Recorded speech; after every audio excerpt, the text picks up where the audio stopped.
we think about a heart surgeon, we think about a doctor who does bypass surgeries or valve replacement surgeries. Of course, that is the main work which we do. But our team of doctors are actively involved with thoracic organ transplantation as well, like the heart or the lungs. And as you all know, the kidneys and the liver can be given by human beings when they are alive, because they are paired organs. You can give a little bit of those organs while you are living. But if you want to donate your heart or your lungs, you need to be a person who is dead, a person who is brain dead. And brain death means a person's brain is irreversibly damaged, will never come back again to work. But their heart, other organs are all functioning normally. And those are people who get involved with road traffic accidents. You would be probably reading in the newspapers every day that the young people are involved with two-wheelers and other type of tragic accidents, because a son or a daughter or a young father or a young husband, they are at the prime of their life, very actively involved with various challenging activities in their life, which may lead to accidents, and they end up in having early loss of life. The family, in spite of their great loss, are willing to donate their organs, then only we can have heart or lungs. So that is the way the heart and lung transplant get materialized. I would like to tell the story of a young guy called Girish, who was 36 years when he came to see me about 5 years ago. He was working in an IT firm in Bangalore, and he was diagnosed to have end-stage heart failure. We call it dilated cardiomyopathy, DCM. You know, the heart is an elastic organ, it is a muscular organ. It stretches when the blood gets filled inside, and when it recoils, the blood is ejected from the heart to the rest of the body. When an elastic is losing its elasticity, it becomes long. It loses its recoiling power. When the heart muscle loses its elasticity, it becomes huge. It dilates. It's always big and filled with blood, but it cannot recoil to pump the blood to the rest of the body. And that condition is called dilated cardiomyopathy. And this gentleman was suffering from dilated cardiomyopathy, leading to an end-stage heart failure. And he was advised to undergo heart transplantation. He came and sat beside me, and I looked at him, and he knew everything about his disease. He knew about his condition, and he knew that he needed a heart transplantation. I did not have to explain much to him because he was well aware of what he has come for. We enlisted him for the heart transplantation, and about a week later, a young fellow, 24 years of age, a male nurse who got involved with a road traffic accident, gave a heart to Girish, and he had a successful heart transplantation done about 4.5 years ago. Besides the heart disease, Girish had another major illness which was involving his joints, called ankylosing spondylitis. So 6 months after the heart transplantation, he underwent a hip replacement surgery as well. We were all very happy that he was doing well. 3 months after the hip replacement surgery, he came to see me in my clinic with very high fever. Obviously, you know, when the patient accepts an organ from outside, you need to take certain medications called immunosuppressants to prevent the heart or the organ being rejected by the body. This medicine reduces your body resistance, and such patients are prone for infection. We found that one of the major valves in his heart, the transplanted heart, was infected. Not only it was infected, but it was structurally damaged. The valve was leaking very badly, and his heart was not doing well. We knew that the situation was very bad. We explained to Girish that he is having a problem with his valve, and he probably would need either a valve replacement or a heart retransplantation. Girish went through all the literature, and he was being treated in the hospital all this while with antibiotics. And I think he was suspecting the worst, and so were we. On the 26th day of antibiotic treatment out of 42 days, He had a cardiac arrest in our intensive care unit. Fortunately, we doctors were all there. We jumped on him. We started doing massage, the cardiopulmonary resuscitation. For a long time, about 20 minutes, 25 minutes passed by, and we knew that this guy is not going to make it because his heart is stopped, which is not his own heart, it's somebody else's heart. But we continued because Girish was so close to us. He was one of the dearest patients for us because he had the trust in us. He was always believing and he was always confident about what treatment he was going through, and that really made us to go forward. At the end of 40 minutes, we could get his heart back. We revived him successfully, and he was continued to be treated on ventilator. 2 days later, we discontinued him of the ventilator, and he was sitting up as a normal individual, but with a very bad heart and a leaking valve, which was not sorted out yet. I went beside him and told Girish, we have a problem which you already know, that you would need either a valve surgery or a heart transplantation again. When I said it to him, I knew that it was next to impossible because I have never done one re-heart transplantation in my life, and I have never seen anybody doing it either. And all the more, it's more important that we are unable to get a heart in the nick of time. It's not like you can wait for weeks or weeks to wait for a donor to come. Here we are dealing with a person who is going to lose his heart in the next few hours or days. But I had to tell him. But Girish was very confident and he said, Doctor, if you are going to do another surgery on me, let it be a second heart rather than the valve replacement, which was the right choice. I left the intensive care unit, went to my work, and by around 5 p.m. on the same day, Girish had another cardiac arrest. The same way what has happened to him earlier. This time I knew that we lost the chance. Having a second cardiac arrest on a transplanted heart, coming back again is next to impossible. But nevertheless, our doctors tried again and again CPR, massaged him, continued for 20-25 minutes. I left the ICU to my small room knowing that we are not going to make it. And I wanted to tell the family that we have lost this guy. And after a few minutes, I put my hand on my head and I was thinking in case if we come out of this cardiac arrest, what will I do? That is my second thought. When I peeped through my central monitor, I saw his heart coming back again. Very miraculously, about 35-40 minutes later, I saw the heart beating again. I saw the blood pressure coming back and slowly coming up and stabilizing itself. I was so happy that Girish could be revived again after about 45 minutes of CPR, second time in 3 days' time. I was wondering what I will be doing when I heard a knock on my door. And I looked and I saw my favorite anesthetist, Dr. Jacob, coming and telling me, Dr. Jose, there is a donor in a hospital nearby, few miles away from our hospital, same group as Girish, same body weight as Girish, it will be matching.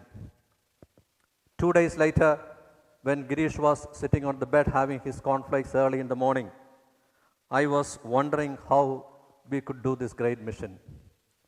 We were always motivated by the trust of the patient. He was very confident. He always used to look at me and say, Doctor, you could do it.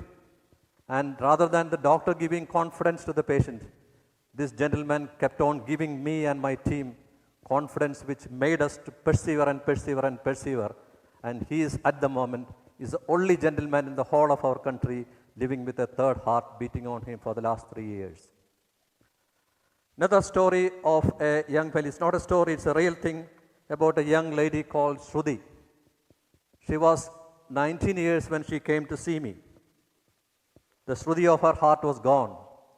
She had an angioplasty done on the 16th, when she was 16 years of age. And at the age of 21, she developed the same disease called dilated cardiomyopathy. The muscles have lost its elasticity. And she was during the last few days of her life. She couldn't breathe well. She had swollen legs. She had fluid in the lungs. And her heart was barely beating. We could see that this young lady needed a heart soon rather than otherwise she would lose her life. That's the time when we got a call from the organ sharing organization of the state of Kerala that there is an 18-year-old boy in the nearby hospital who is brain dead after an accident, and the mother is willing to give the heart of her son. We as a team go to the donor hospital and harvest the heart, transport it across to the recipient hospital, which is our own, and do the transplant. The mission has to be accomplished in 4 hours' time. The moment the heart is taken from the donor, packed, traveled, transported, either by air ambulance or by road, police escorted, to be brought to the hospital of the recipient operation. The entire operation has to finish, the whole operation has to finish within 4 hours of time, because heart does not stay long if you take it out from the beating body. So we went to the hospital, and generally the donor hospital doctors like ourselves and our team does not want to interact with the family members of the donor. But this time the transplant coordinator of the donor hospital told me, Dr. Jose, the mother of this boy whose heart you have come to harvest wants to talk to you. I told him, if possible, please avoid. I can go and meet her at a later date, because I know it's going to be an emotional situation. They will be stretched and stressed with all this loss of life. So if we go and get involved with their emotional upset, naturally we will lose our emotional balance, as well as we may lose precious time. The coordinator told me the story of this young boy. When he was 2 years of age, he lost his father. And that time his mother was only 22 years of age. The father, before he died of a cancer, few days before, called his wife and told, my love, this is only treasure we have, our son. After my death, take care of him, educate him, and make him an engineer. And with that death wish, the father died.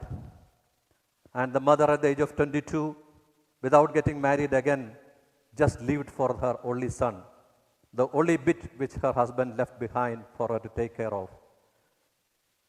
She fed him, she groomed him, she educated him, and the wish of the father was to make him an engineer. And so, at the end, her son got an admission for engineering in the neighboring state. So, as usual, he went there. The day or the few days before the last semester, the son came back to get blessings from his mother. And he got a promise from her mother that she will buy him a desired gift if he comes out in flying colors in the last semester. So when he came back with good merit, and he sat beside her, his mother, and asked her that, you have promised me that you are going to give me a gift. Son, whatever I have is for you. I live for you. So everything is for you. But what he wanted was a bike, a two-wheeler, a strong one. The young guys move around fast. The mother couldn't say no, though she was not very happy. 6 months later, when her son was going to go to join the postgraduate course in the neighboring state, the day before, he went with his friends for a last bidding farewell ceremony. En route, he met with an accident, and he banged his head against a tree and was taken unconscious to the neighboring hospital, from where he was brought to a hospital for super specialty care. And he was declared brain dead. And this is the boy whose heart his mother is going to give you. So you may please go and talk to her few words, because she insists that she wanted to see Dr. Jose before the heart is being harvested. I couldn't say no. I went to the room slowly. I saw the mother sitting there weeping. She was bending down, face was blotted, tears coming down her eyes. I went and sat beside her without knowing what to tell her. She looked at me, and we had a pause. I went and held her arm, did not know what to tell. She asked me, Doctor, you have come to take the heart of my son, haven't you? I paused for a moment. I held her arm tight. I didn't know what to say, but I said, Mom, we haven't come to take the heart of your son. We have come to give a second life to your son. Your son's heart will beat in somebody else, and will keep him alive as long as the heart keeps beating. The tears started rolling down again. I kept her silently on the bench, and I went and did the heart harvesting. and the heart is still beating and beating for the last 4.5 years in a young girl called Shruti. Dear friends, what we call this selfless act of dedication and donation, we call it altruism. You would be knowing what the word means, altruism. We are all people, good people. We are all people who wants to do selfless dedication and devotion and giving to the society. But in the bottom of your sadness, at this lowest level of our moral laws and physical and material laws, if you want to give what you have left behind to somebody else for its benefit, that activity is called altruism.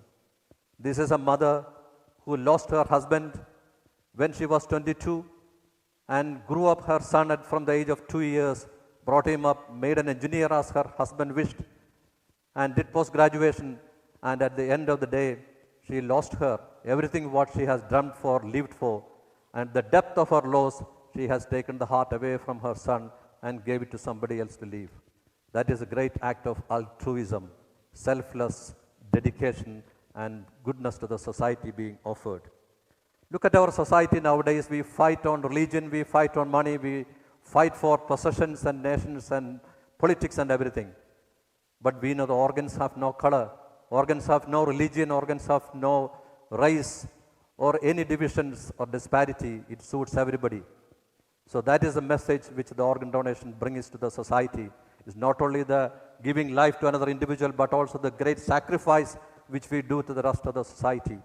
So whenever I talk about organ donation, I talk about this selfless act of altruism, which should be the model living for a day-to-day living of our individual. When we look at the coming decades, I think the organ donation should be promoted, because we know that the person who is lost is lost. Nobody is going to take their organs to heaven. It has to give life to numerous thousands of people who otherwise would die. The organ donation should prevail for the decades to come, so that nobody should die of organ failure. And also it gives a great message of altruism to the society.